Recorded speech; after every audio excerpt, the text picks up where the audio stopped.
8 یا 9 اکاؤنٹس کے بارے میں کچھ نہیں بتایا، بلکہ انہوں نے 3 سال 2.5 سال سے ان کے اوپر بہت دباؤ ڈالا، کوشش کی، لیکن وہ نہیں لے کے آئے۔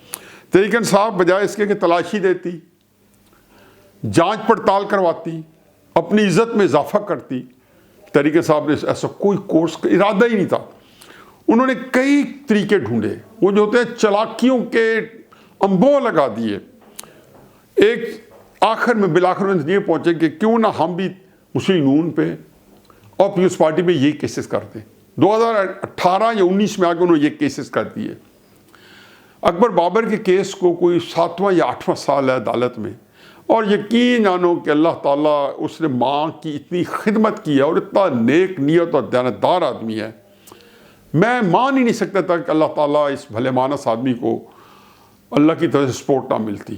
یہ اللہ ہی کی طرف سپورٹ ملی ہے، وگرنہ دنیا کے جتنے کریکٹرز تھے، نہ الیکشن کمیشن کسی زمانے میں تعاون کرتا تھا، اسکروٹنی کمیٹی تو لگتا تھا کہ اکبر بابر کو کھانے کو دوڑتی تھی، اور کوئی بالکل اکیلا، اور تحریک انصاف جو کہ اقتدار میں آنے سے پہلے طاقتور ہو گئی تھی، کیونکہ طاقتور طبقوں نے 2013 2014 بلکہ اس سے بھی پہلے اپنی ساری طاقت جو عمران خان صاحب کو مستعار دے دی تھی، رینٹ پہ دے دی تھی، ادھار پہ دے دی تھی، اور وہ استعمال کر رہے تھے، اور وہ بہت بڑی طاقت تھی، ان کے بہت بڑے ذرائع تھے، وسائل تھے، ان کے پاس سب کچھ تھا۔ یہ جو لیکس جس کا ذکر کرنا ہے جو آج ہوئی ہے مریم نواز صاحبہ اور پرویز رشید صاحب کی گفتگو میں، تو یہ ساری استطاعت انہی لوگوں کی تھی، اور یہ عمران خان صاحب کے رحم و کرم پر تھا۔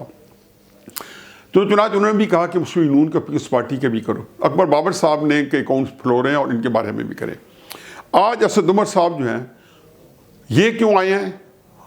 فرق حبیب صاحب نے تو کیسز کیے تو وہ آ رہے تھے، کیونکہ اب پتہ چل گیا تھا کہ ان کے خیال میں آج ہیوی ویٹ ڈالا جائے، کوئی بڑا نام تاکہ جائے اور اس کا اثر و رسوخ دکھائے۔ وہ گئے، منہ کی کھانی پڑی الیکشن کمیشن کے اندر سے، باہر آ کے کیا فرماتے ہیں، مجھے تکلیف ہوتی ہے، اور میں کہتا ہوں یہ لوگ ایکسپوز ہو رہے ہیں۔ اسد عمر صاحب جو ہے وہ لگتا ہے کہ ان کی عقل جو ہے وہ اتنے خانے میں نہیں ہے کہ نیچے رہ گئی ہے، اتنی عامیانہ باتیں کرتے ہیں۔ وہ جی پاپڑ والے کا اکاؤنٹ دیا جائے، اب وہ نیوٹرلائز کر رہے ہیں۔ ابھی کل ہی کی بات ہے، عمران خان صاحب نے اپنے حواریوں کو، ترجمانوں کو کہا کہ میں ایک برانڈ ہوں دیانتداری کا، اس کو عام کرو۔ تو یہ عام ہونے جا رہے تھے، اللہ تعالیٰ نے کیسا عام کیا، دیانتداری کا برانڈ الیکشن کمیشن سے ہو کے عام ہو گیا ہے۔ پتہ چلا کہ پاپڑ والے، کوک، چوکیدار، ڈرائیور اکاؤنٹ سے تحریک انصاف کے اربوں روپے، یہ وہ ہیں جو پکڑے گئے ہیں۔ محسن بیگ صاحب کا جو سلیم صافی صاحب کو سوشل میڈیا پہ جو انٹرویو آیا ہے، وہ اس کے علاوہ ہے جو اس نے کہا جی 1 ارب میں نے کیش دیا ہوا ہے جمع کروا کے لوگوں سے، جائیں کیس کریں محسن بیگ صاحب پہ۔ بہت رسپیکٹیبل، بڑے ساکھ والے آدمی ہیں، بہت زبردست آدمی ہے، سمجھدار آدمی ہے، مقتدر حلقوں سے ہمیشہ سے گہرے تعلقات ہے، پاکستان کی سیاست کو اندر باہر سے جانتے ہیں۔ عمران خان صاحب کے دستے راس رہے ہیں چند سالوں کے لیے۔ 2013 میں عمران خان صاحب کے نتھی ہوئے، اور 2018 کے الیکشن میں عمران خان صاحب کے ساتھ بالکل یکجان دو قالب ہو کر ہے، سارے جانتے ہیں۔ انہوں نے کیا بتایا، انہوں نے کہا جی کیا کیا خرمستیاں کی، کیا کیا دھوکے بازیاں کی الیکشن جیتنے کے لیے، اور پیسہ 1 ارب سے زیادہ میں نے اکٹھا کر کے دیا ہے۔ اکبر بابر صاحب کہہ رہے ہیں کہ یہ جو کچھ آیا سیکورٹی کمیٹی نکالا ہے، ٹپ آف دا آئس برگ ہے۔ عمران خان صاحب کی ساکھ کیا تھی یا کیا نہیں تھی، 3.5 سال میں جو کرپشن کے سکینڈلز ہیں، ان کا خیال ہے کہ انہوں نے منی بل اور اسٹیٹ بینک کی جو کو امریکہ کے آگے IMF کے آگے گروی رکھنے کا بل جو پاس کیا ہے اسٹیبلشمنٹ کے ساتھ، کوئڈ پرو کو تھا، ادلے بدلے کا سودا تھا، اس کے بدلے انہوں نے نیب والا قانون پاس کروایا، جس میں صرف ایک ہی چیز ہے کہ عمران خان صاحب اور اس کے ساتھی ہواری جرائم کرنے کے بعد حکومت سے باہر جائیں، یا جو کرپشن اب تک کر چکے ہیں، جو اسکینڈل بن چکے ہیں، اس کے اوپر نیب ان کی انویسٹیگیشن نہ کرے۔ یہ قانون بنوا کے گئے ہیں، وہ تو خیر جو حشر ہوگا اس کا۔ اب قصہ مختصر یہ ہے کہ یہ کرنے کے بعد، اور اس کے بعد وہ خیال ہے کہ جی میں اس وقت انڈر پریشر رکھا ہوا ہے اسٹیبلشمنٹ کو، اللہ کے کام ہے، بہت اچھی بات ہے، اگر رکھا ہوا ہے ہونا بھی چاہیے، ان کا منہ یہی مانگتا ہے۔ اسٹیبلشمنٹ تو بیچاری اب سمجھ نہیں آتی کہ وہ عمران خان کے اقتدار کو کسی سمت پہ کسی توڑ چڑھائے یا نواز شریف صاحب سے کوئی دوڑ جوڑ کرے، کچھ نہیں سمجھ آ رہی ان کو۔ ایک اور ایک ڈلم ہے۔ چنانچہ آج ایک بہت بڑا دن ہے، عمران خان صاحب کو اب تلاشی زبردستی دینا ہے. دیانتداری کا جو کل برانڈ کہا تھا، اللہ میاں نے سن لیا. اللہ میاں نے سن لیا. عمران خان جو آپ اپنی تعریف کر رہے تھے، اس سے دیکھیں ہبرس، اس سے دیکھیں رعونت، اس سے دیکھیں اپنے اندر ایک یہ تکبر. میں ہمیشہ کہتا ہوں یہ ہیلوسینیشن ہے.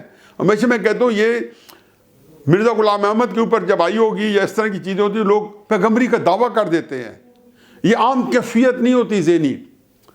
اس کے اندر انسان کا ذہن جو ہے وہ فلوج ہو جاتا ہے جب یہ فیصلے کرتا ہے. اللہ تعالیٰ اس کے ذہن میں یہ ڈالتا ہے کہ وہ اس سے بڑا آدمی کو دنیا میں پیدا ہی نہیں ہوا. وہی ہے. عمران خان صاحب آپ برانڈ ہیں. پتہ چل گیا مس ڈکلریشن، اب پتہ چل گیا کنسیلمنٹس. آج کے دن فیصلہ تو بعد میں آئے گا. آپ کے علاوہ کس کو پتہ کہ کنسیلمنٹس آپ لوگوں نے کی ہوئی ہیں؟ آپ نے چوری کی ہوئی ہے، آپ نے جھوٹ بولا ہوا ہے، آپ نے بددیانتی کی ہوئی ہے، آپ نے غلط بیانی کی ہوئی ہے. اب یہ سامنے آ گیا ہے. مبارکباد ہو اکبر بابر صاحب کو. اللہ تعالیٰ نے ان کی مدد کی. والدہ جو ان کی، اللہ تعالیٰ کو غریق رحمت کرے. کیا نر بچہ پیدا کیا، کیا زبردست آدمی پیدا کیا. اور اس کی دیکھیں والدہ کو بھی پورا سنبھالتا تھا، باتھ روم سے لے کے گھر سے لے کے باہر تک. اور پھر جا کے کیس بھی پورا سنتا تھا. پیسے بھی نہیں تھے، فری کے وکیل لے کے پھر رہا تھا. یہ تو پارٹی ہے نون والے اور یہ سارے بعد میں کود پڑے. کوئی جانتا بھی نہیں تھا اس طریقے سے جس طرح پاکستان میں آج ایک جانا پہچانا نام ہے، نیم ٹو ریکن ود، جس کو کہتے ہیں اکبر بابر. اس کو یہ کمائی ہے، یہ اس نے دیکھا ہے. اللہ نے دیکھو لارجر دین لائف بنا دیا اکبر بابر کو. اور اکبر بابر کے ہاتھوں کئی طریقوں سے انجام آ سکتا تھا، تحریک انصاف کا بھی، عمران خان صاحب کا بھی. اب آیا اکبر بابر کے ذریعے. اور یہ اس کے اندر جو انکساری ہے، اس کے اندر جو ایک اس نے دل و جان دی ہے، یہ اس کا نتیجہ. اور باقی آ جائے اب جب میں خبر بناؤں، آج لیکس آئی ہیں جس میں رپورٹ کارڈ، یہ میرا خیال ہے واقعہ 2017 کو ہونا چاہیے یا اس سے کچھ پہلے. مجھے یہ پتہ ہے کہ آذربائیجان جب نواز شریف کا ٹرپ تھا جو واپس آئی، جس کا ذکر ہے کہ جس میں نواز شریف صاحب آذربائیجان سے جیسے ہوتا ہے وہ جہاں سے جاتے ہیں تو وہاں سے بہت ساری جو پھلوں کی پیٹی ہیں وہ لائے. اور کیوں ذکر تھا اس میں کہ جی پیٹیاں کس کس کو ڈسٹریبیوٹ کرنی ہے. مجھے صرف یہ کہنا ہے کہ ان ٹیپس کے اندر غلط کیا ہے. اس میں پرویز رشید صاحب بتا رہے ہیں جی کہ حسن نثار صاحب، ارشاد بھٹی صاحب، وہ ان کے خلاف جو ہے بہت بولتے ہیں. زبان پرویز رشید صاحب کسی طور بھی اپریشیٹ نہیں کیا جا سکتا.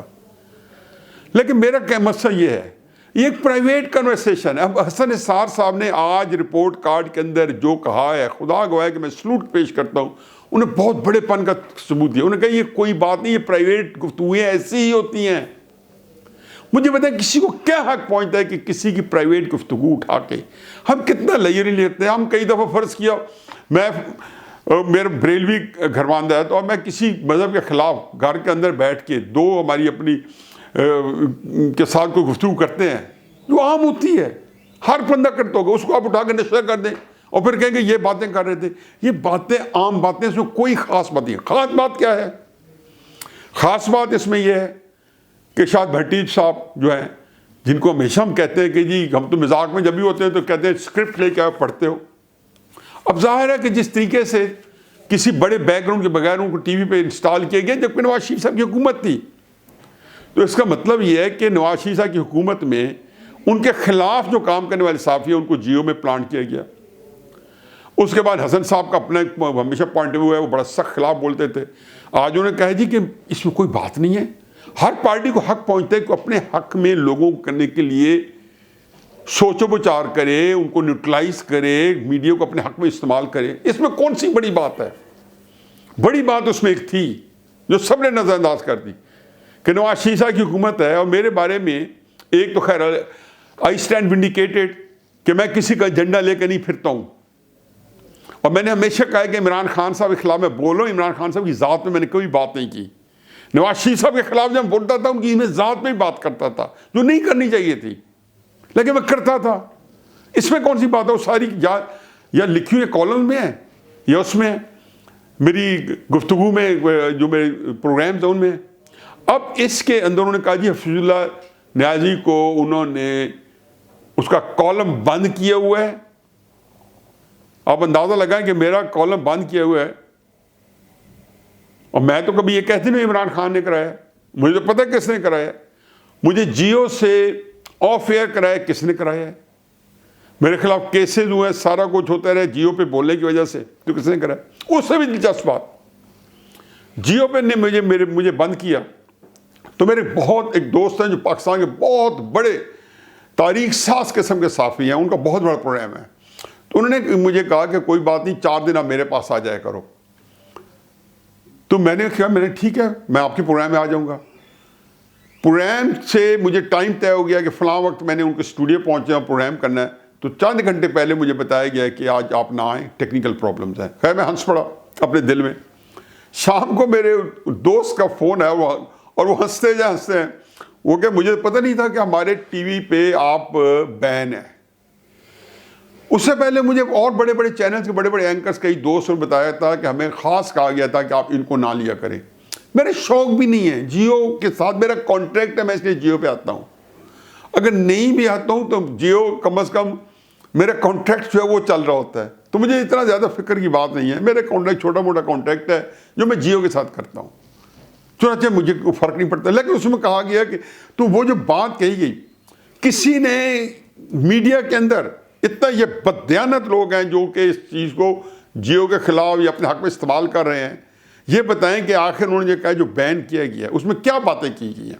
ارشاد بھٹی اور حسن نثار صاحب جو ہے وہ خلاف بولتے ہیں لینگویج کے بارے میں۔ حسن صاحب نے کہا کہ مجھے، حسن نثار صاحب نے فرمایا مجھے فرق نہیں پڑتا، بلکہ پرویز رشید کی بڑی تعریف کی کہ پرویز رشید ایک بہت بڑا آدمی ہے۔ میرا خیال ہے کہ یہ کلپ جو ہے نا، میں ریکویسٹ تو کرتا ہوں کہ وہ چلا دیں پروڈیوسر کو، کہ جو آج حسن نثار صاحب نے جیو پہ کہی ہے۔ حسن صاحب، جس طرح کی زبان استعمال کی گئی، آپ کا بھی نام آیا ہے، کیا کہیں گے؟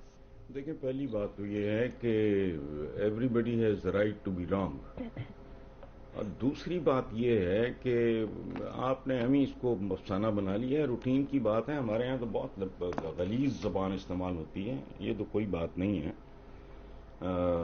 کتے کی وفا تو مشہور ہے، اچھا کم از کم ہم اپنے محسنوں کی قبروں کے رستے تو نہیں بھولتے، روٹین کی بات ہے، اس پہ کیا وقت ضائع کرنا۔ ویسے مجھے ایک بات بہت اچھی لگی جب مریم اپنے پرویز انکل کو بہت مؤدب اور مہذب انداز میں ان سے گفتگو کر رہی تھیں۔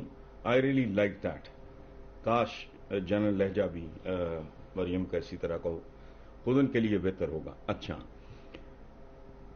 دیکھیں، مریم کا ایج یہ ہے کہ وہ خاتون ہے، پرویز رشید سے میرا پرانا تعلق ہے اور اس کا ایج یہ ہے کہ وہ ایک انتہائی کمیٹڈ ورکر اور نایاب آدمی ہے۔ پاکستان کی پالیٹکس میں انگلیوں پہ گنے جا سکتے ہیں وہ لوگ جن کا فائنینشیل ہائیجین کا یہ لیول ہو، جو اتنے دیانتدار ہوں۔ سچی بات سن لیں آخر پہ، میں لمبی بات نہیں کرتا۔ میں ایک دفعہ میرے گھر پہ بیٹھے تھے قاضی حسین احمد، تو میں گفتگو میں چونکہ گالی گلوچ فیض اللہ نیازی صاحب کو پتا ہے بہت اچھی طرح، تو آئی سڈنلی ریئلائز کہ یار میرے سامنے ایک بزرگ بیٹھے ہیں، تو میں نے ان سے کہا، میں نے کہا قاضی صاحب آئی ایم سوری، میرے منہ سے 1-2 دفعہ وہ ہنس پڑے۔